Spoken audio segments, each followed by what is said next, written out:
હાલો જય શ્રી કૃષ્ણ, કેમ છો બધા મજામાં ને? તો જો સરસ મજાની પાણીપુરી બનાવી છે, રગડા પાણીપુરી. હું છે ને આમાં હળદર, કાળું નમક અને સબરસ મસાલો મારો ફેવરિટ, આનું હું પાણી બનાવું છું. ને જે આ સબરસ મસાલાનો આપણે જે પાણી આ રેગ્યુલર બનાવીએ ને ઈ પાણી આ બટેટામાં હું ઉમેરું છું, એટલે રગડા પાણીપુરી એકદમ મસ્ત રગડો લારી જેવો ટેસ્ટ આવે.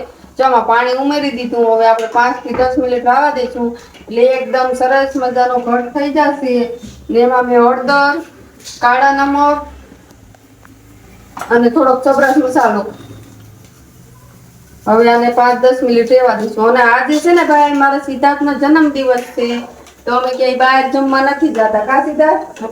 સિદ્ધાર્થને ખાવી હતી પાણીપુરી, તો મેં કીધું હાલો બનાવી જ નાખીએ. ઠંડુ વાતાવરણ છે એકદમ સરસ મજાનું, અને ખાલી પાણીપુરી ન દો બીજી આઈટમ દે એને હારે છે.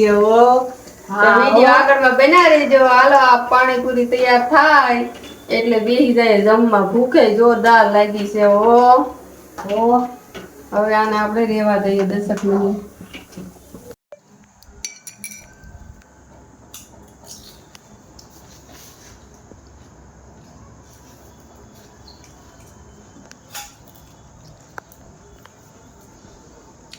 હાલો મિત્રો, તો જો અમે બેસી ગયા છે જમવા.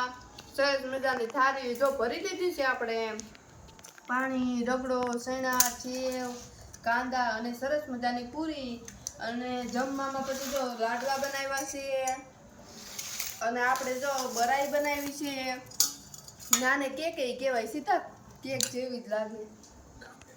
ગામડેથી આવ્યું હતું ને દૂધ સરસ મજાનું, તે બરાઈ બનાવી નાખી, લાડવા બનાવ્યા, પાણીપુરી બનાવી. અને અમારા સિદ્ધાર્થભાઈનો આજે 11મો જન્મદિવસ છે, 11 વર્ષ પૂરા થયા. એમાં એક જ વખત કેક લીધી ગા.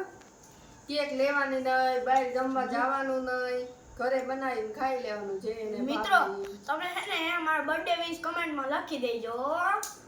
બર્થડે વિશ કમેન્ટમાં લખી દેજો. ને હાલો પાણીપુરી ખાવા હાલો, એમ તો કે હાલો પાણીપુરી ખાવ વચ્ચે ત્યારે ને આવે હોતે જ ને. લે કોતળો ભર્યો છે પૂરીનો.